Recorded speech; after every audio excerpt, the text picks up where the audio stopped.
So the Money Mates podcast is thrilled to have the first person to reappear on the show. And so General Senate Carter came on the show in March as the Ukraine war was breaking, and we thought it'd be fantastic to get an update. So we have a special edition here. So Nick, welcome back to the Money Mates podcast. No, thanks, Sam. It's a great privilege to be re-invited. Means the first one perhaps went okay, so I'm delighted to hear all that. And how have things been in the intervening months as you go through this new stage in your life? Well, of course, I've been focused very much on job hunting, which has been fascinating. We military are not great networkers, so I've had to learn a new skill. But I have to say that my exposure on Money Maze has been hugely helpful. It's led to a lot of quite interesting conversations with some potential future employers. So I'm very grateful, Simon. Thank you. Well, that's terrific to hear. So let's jump in. Ukraine. We all read a lot. We all think we have a sense of what's happening, but you have a much better sense. And sort of, there feels like there's sort of echoes of Stalingrad of old and then new weaponry. And I think it was Professor Sir Lawrence Freedman of King's College who said Russians are adapting into becoming a 20th century army, while the Ukrainians are becoming more of a 21st century army. Just what is going on? I mean, that's an interesting observation. I suspect the truth lies somewhere in between. I mean, the answer is that I think Russia, after initially being rather too ambitious, shall we say, in terms of its political and military objectives, has now decided that its predominant target seems to be the Donbass, and in particular Donetsk and Luhansk. And yes, I mean, I think we've now reverted to the sort of warfare that our forebears in either the 1940s or even 1418 might have recognized with trenches and massed artillery systems. But I think that would be to oversimplify it, because the reality, of course, is we're seeing new technology being applied with old technology. So essentially, you're seeing both sides using unmanned aerial vehicles extensively. The Russians are doing that in order to target both long-range missile systems, not that they've got that many left, I think most experts now reckon, but importantly also to target their dumb artillery, of which they've got a lot. And indeed, I think RUSI, the think tank, thought that they were using around 20,000 152 millimeter shells per day in their current offensive in the Donbass, which is really quite significant, compared to the Ukrainians, who've probably only got about 6,000 shells they can fire a day. So very much overmatched. And of course, what Russia seems to be doing is trying to grind out the battle to fix the Ukrainians, but also, I think, to seize Donetsk and Luhansk and potentially to encircle what remains of the Ukrainian army in the east. And of course, that's going to be the key decision in all of this. When they've done that, I don't know, I suspect Russia will look up to Kharkiv, Ukraine's second city, which, as you know, has not yet fallen, or there's been a lot of fighting and counteroffensives around it. And then I don't know, I think Ukraine clearly would be quite anxious to look at Kherson, and we might come back to the question of Kherson because it's quite important for other reasons. In our interview in March, you said Putin has lost. And I guess my question is, how do you assess that situation now? And how do we define loss? Well, you're right. I mean, winning and losing has to be defined against the objectives you set yourselves. And certainly if you go back to the 24th of February, I think we reckoned at that stage that Putin's objective was to subsume all of Ukraine into the Russian orbit. And of course, he talked about denazification and demilitarization. So set against those objectives, I think it's self-evident that he has not succeeded. But I also think he's lost in other ways. And he's lost because I think President Zelensky's remarkable leadership has meant that Ukraine really will now, I think, stay as an independent state with a significant quantity of her territory. Even if the battle for the Donbass, we're not clear how that'll unfold over time. Secondly, of course, I don't think Mr. Putin would have wanted the European Union to have offered Ukraine candidate status for membership of the EU at any stage in this process. So I think that is undoubtedly a loss. And of course, we now have applications from Finland and Sweden to join NATO. And I don't think Putin would have wanted that to happen, even if he would have recognized that those two countries were firmly in the Western ambit through the business of the European Union. So that is a loss. But I think more profoundly, I think that whilst we don't see any dissent in Russia yet, I think there are cracks. And I think that, some of the elite And I also think some of the senior military figures who've appeared on television over the last 4 weeks or so give an indication that perhaps Putin is not as respected at home as he once was. And the longer this war goes on, the harder it is going to be for him to maintain the respect of the elites in Russia. Now, I don't think he will lose provincial Russia quickly, because there are a lot of people in provincial Russia who want strong leadership and still regard him as that strong leader. But I think for all those reasons, he's undoubtedly lost a great deal of ground. Now, what that means in relation to Ukraine and how Ukraine wins and how you define that sort of victory, I think, we could carry on in this conversation. But back to you. Yes. So without engaging in wishful thinking, there has been some, and I quoted earlier on, Professor Freeman of King's College, but there has been some narrative about the potential for the Ukrainians to develop some offensive that the Russians can't easily reverse. You're a military man. Is that? I mean, it's when academics, launch themselves into this space, there's inevitably, theory meets experience. What's your perspective? Yeah, a few thoughts. I mean, first of all, it's a very interesting interview in the Times today, in which the Ukrainian defense minister sets out his ambition for how he rebuilds his armed forces into armed forces that are equipped and organized along NATO lines. And indeed, the headline, I think, rather interestingly, talks about 1 million Ukrainians being put under arms. Well, all of that, I'm sure, is possible, but it will take a very long time to do. I think creating, first of all, the human capacity that's able to fill these places in the Ukrainian army is not done overnight. And then trying to train people on the new NATO equipment, whether that's tanks or artillery pieces or drones or whatever else it might be, that they will be receiving. And then importantly, training them to be able to bring all of those bits of equipment together into a coherent whole is the work of quite some months and if not years. So I think what that interview would indicate is that there's definitely ambition to do something about this, but I think we would have to expect it to go on for some time yet, which asks all sorts of other questions about Western patience, which we can perhaps come back to in this conversation. Having said that, I think that Ukraine will probably look to do some stuff locally quite soon. I think they are very interested in Kherson, which is that city down near Crimea, and is a very important region. It is, after all, the only regional capital that Russia has been able to seize during the course of this war. And of course, it's a very important piece of ground in relation to the sustainability of Crimea, because within Kherson is the town of Kakhovka, which is where there is an important dam, which allows water to flow to the Crimea. So it's important that Russia maintains this. And of course, it's also that region in many ways an agricultural powerhouse.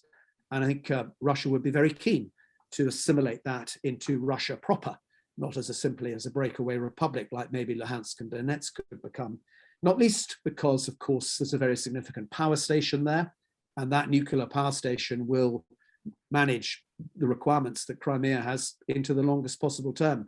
So there are all sorts of good reasons, I think, why it's important. And I think Ukraine will be thinking at the moment about whether the local counterattacks on the boundaries and edges of that region of Kherson can turn into something a bit more significant.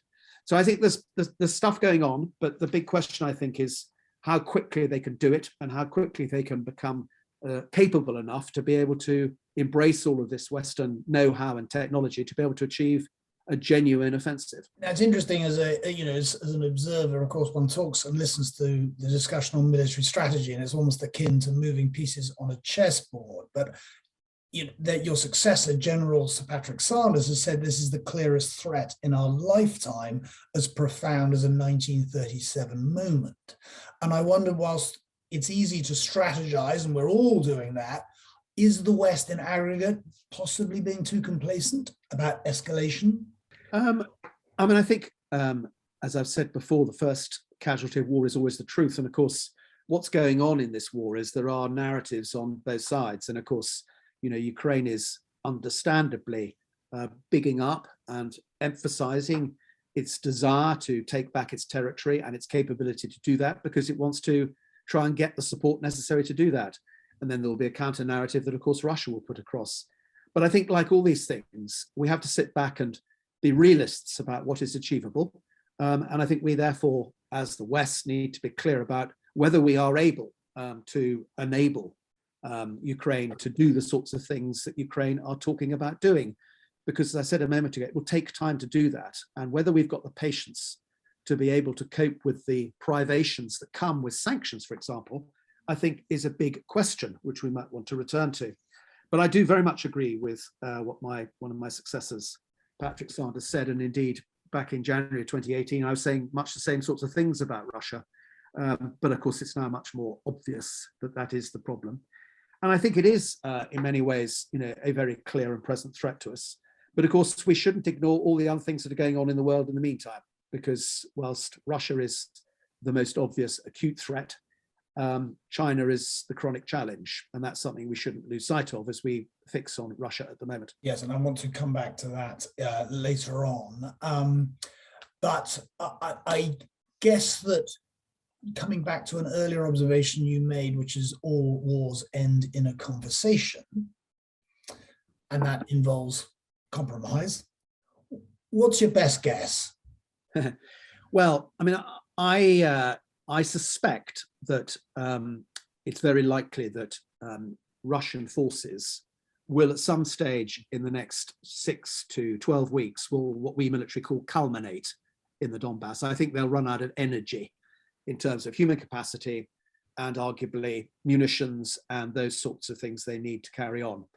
And I think at that point, Mr. Putin will seek to freeze the conflict in the way that he's frozen conflicts in Georgia, in Azerbaijan and Armenia, and of course also in Moldova. And in freezing the conflict, of course, that then becomes a very dangerous moment for all of us, because that will be the point at which he comes to the negotiating table. And you can see a sort of son of Minsk in terms of that agreement playing out. And of course, there will be people who will be tempted to negotiate on our side at that point, because of course they will want an end to the war for all sorts of obvious reasons. The trick, of course, is, well, the challenge, of course, is going to be how President Zelensky sees it, because of course for him, he has a mandate from his people, I think, to fight on to whatever the finish might look like, and also to try and reclaim his lost territories.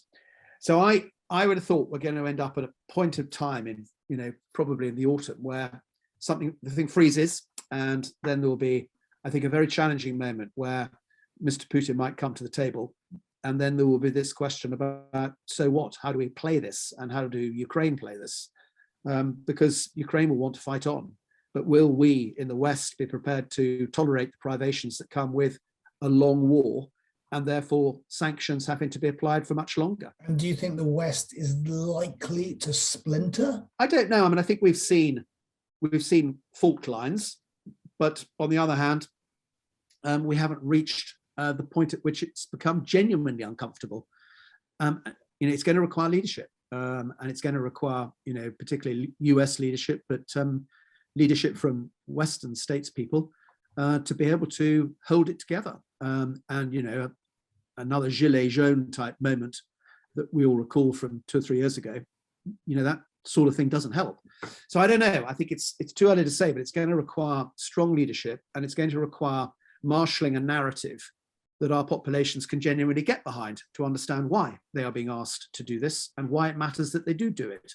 And the same applies, frankly, to those who are supporting Mr. Putin in the global south. We need to be thinking about how we are going to lean into them, because at the moment, 2/3 of the world is either sitting on the fence or supporting Mr. Putin. And the narrative there is that for some, they see it as not so wildly different from the US invasion of Iraq. And have they been moved at all by what presumably is behind the scenes vigorous conversation from the West to bring them around? I don't know. I mean, I think President Biden's visit to the Middle East this week will be an interesting moment. We'll see where that leads.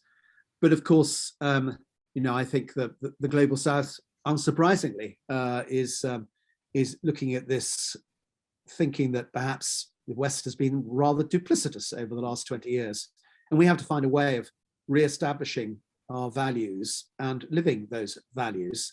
And I think we also need to think about how we call out Mr. Putin's imperialism, because I think it is his imperialism which is one would hope, the word that might stick in the throats of various leaders in the global south.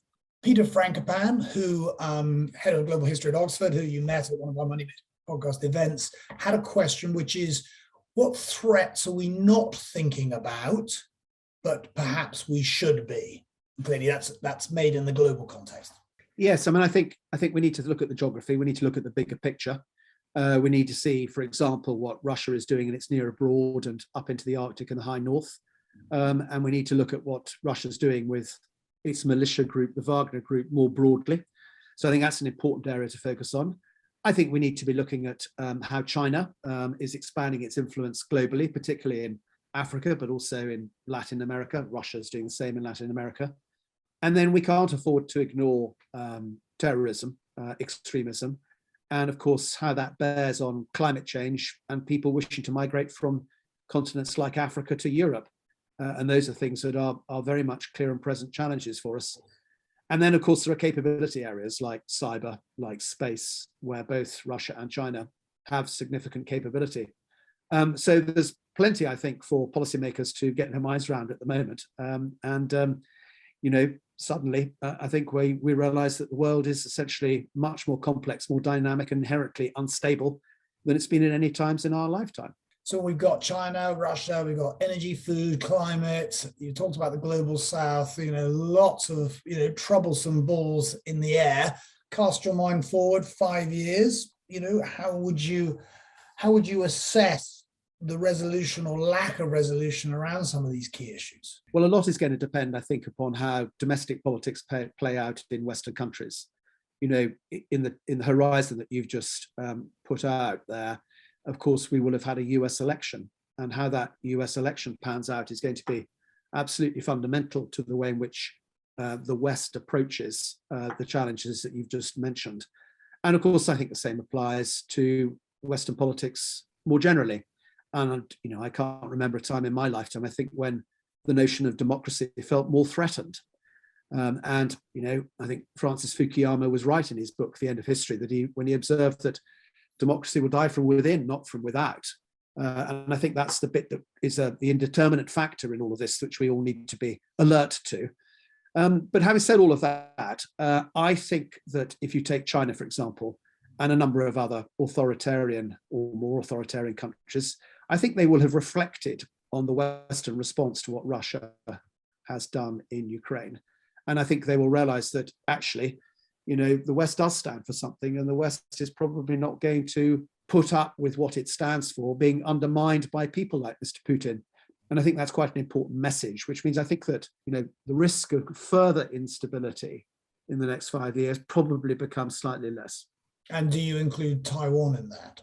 I think that President Xi Jinping will have reflected and been quite thoughtful about the Western response to Russia's foreign reserves in Western institutions.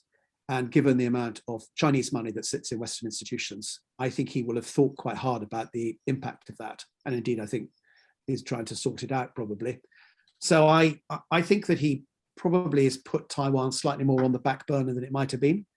But I always remember my Australian opposite number when I was in my previous job, suggesting that the next decade is going to be really decisive in terms of how things play out in the Indo-Pacific region, and in particular in Taiwan, because President Xi Jinping, in the same way as President Putin, is not getting any younger. They're both in their late 60s. And of course, they both want to leave legacies. And President Xi was very clear about what he thinks Taiwan's proper place is in his vision. So I don't think this problem is going to go away. I think so much of it will depend upon how we in the West behave, but also, of course, how Taiwan behaves throughout this. So let's come back to home. You talked about the importance of leadership. It couldn't be a more appropriate time, given the turmoil at the head of the Conservative Party, and our mutual friend, Colonel Johnny Gray, who served with you, under you, in Iraq, said, what lessons can Number 10 draw about crisis management from the Boris years?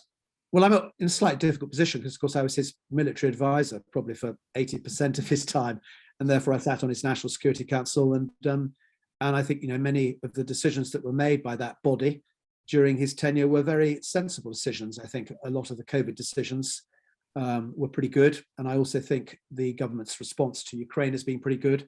And I think that his response to the Afghan denouement was pretty good as well.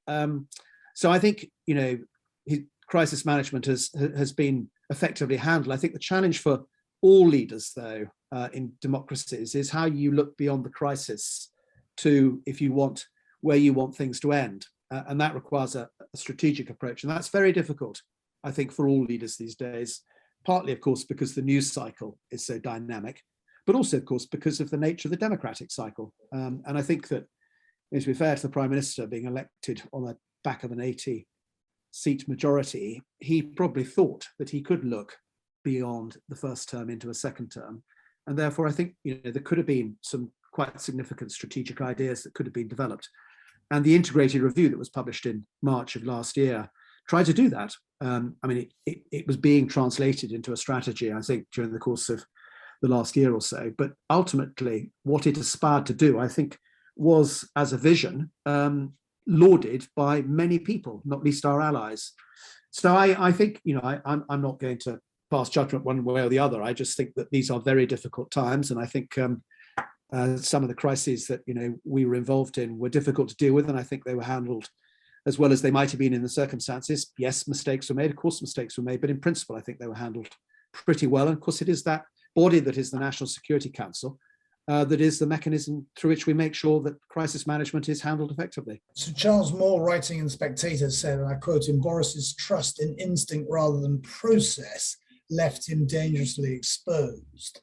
And I just was sort of, mulling over that. And when it comes to process, the civil service is absolutely, essential, as are sort of the board of, the advisors who, surround these key leaders. And you've seen it from the inside. And I wondered how you think the process and the machinery works, and could it work better? I think all processes could work better. But I think I've mentioned the integrated review earlier. I think that was handled in a very effective way across government. And I think we do that integration across government pretty well in the UK. I think, it goes back, ironically, I think, to the way Whitehall was laid out by our forebears when they were policing an empire, where it was helpful to have an organizational structure in which everybody could walk to the important ministries that mattered, and you can still do that in Whitehall. So I think it's pretty good in terms of integration. I think the challenge for all policymakers, though, is how do you think for the long term, and then how do you, given the pace of events and the dynamic nature of the strategic context, genuinely have a strategic approach to what you're trying to do. And it is very difficult to do. And show me a country other than an authoritarian state that does it well at the moment. So I want to ask a question which isn't really being asked, which is, have sanctions been an abject failure? And the reason that, and I was reading a piece about this, which highlighted in Russia, Putin's popularity is high, the exporters in Russia are clearly making a lot of money, the ruble's been the world's strongest currency, not a single Ukraine has been helped by the sanctions, the Western Europe is being sort of throttled here by the energy costs, poorer countries are being throttled by grain prices. Actually, is it possible that the sanctions themselves were and are counterproductive? I think it's complicated. I think first and foremost, of course, Russia is in many ways a closed economy. And of course, because of that nature of that closed economy, they're much better able to ride out sanctions than perhaps Western countries are. And of course, what we've seen is that the Russian economy in that closed fashion has somewhat recovered since the 24th of February. It's interesting that the ruble is now at a price that it was at on the 24th of February. And of course, it's interesting the amount of foreign exchange that Putin continues to earn through selling fossil fuels to those countries who are prepared to acquire his fossil fuels. But I think where it will be hurting him is particularly with Western technology, because for things like precision munitions and for things like aircraft and more sophisticated platforms, they need Western components, and those components are harder to get. I think he will have found black market routes of getting him in there, but not at the scale he probably needs. And I think that's going to have a bearing upon the way the elites see how this war is going, because not being able to access Western technology in their industries, but also to replace, things that break, whether that's an Apple computer or an iPhone or whatever else it might be, that will begin to become awkward and will become uncomfortable. So I'm afraid what one has to say is that sanctions of the order of magnitude that have been applied over the last 3 or 4 months, we need to be patient in seeing them through. And we also need to be working out how we ensure that others are not finding ways around those sanctions, because of course that, going back to Putin's foreign exchange, is going to be a problem if people continue to buy his fossil fuels. But of course, I think that the bigger question is, which is the other side of patience, is what it means to the West, what it means to countries in the developing world that are struggling with food shortages and cooking oil shortages and those sorts of things at the moment, is how long can this go on for? Now, of course, one of the advantages of what's happening is that countries like Germany are now looking to see whether they can reduce their dependency on Russian energy to be able to do that, which has got to be a good thing. So I think it's a complex question. I think there are upsides and there are downsides, but the big question is, have we got the patience to be able to see this through?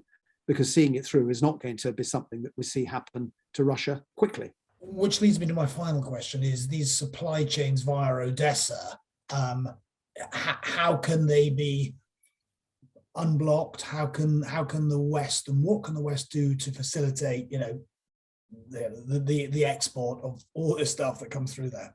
Well, it's interesting, isn't it? I mean, if you take the model that we've applied over many years in the Gulf, where we have made sure that we assure the ability of the West, and all nations for that matter, to be able to export oil and gas out through the Straits of Hormuz by having a significant maritime presence there. Now, is that a model that we could apply in the Black Sea? And I'm no longer obviously involved in all of this, but it may well be that with the support of Turkey, it may well be possible for the NATO to be able to find a way of unblocking the blockade that exists around ports like Odessa.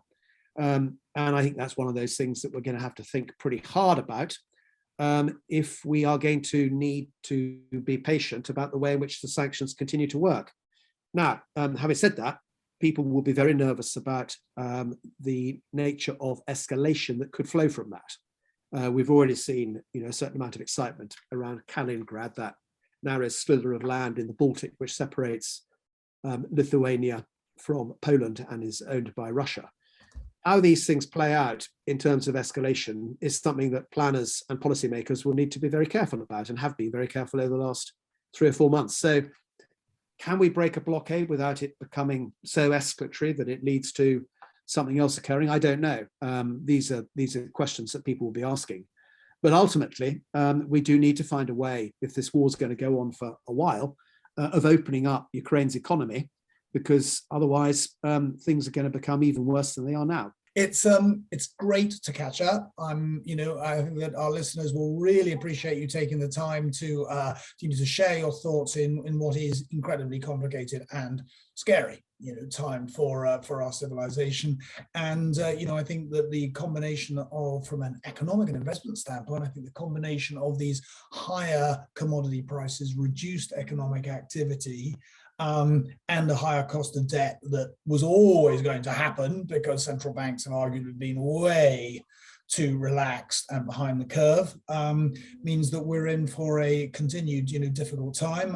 The one piece of the energy equation that continues to come back to me, and I have been buying more of it, is uranium, which can be bought, not and delivered to your house, but can be bought through things like the Sprott Physical Uranium, Trust in the US market, and even Yellow Cake in the UK. So there are always opportunities, we know, from an investing standpoint. So Nick, thank you so much. Good luck with with your discussions, and we will perhaps have another update at some point in the future.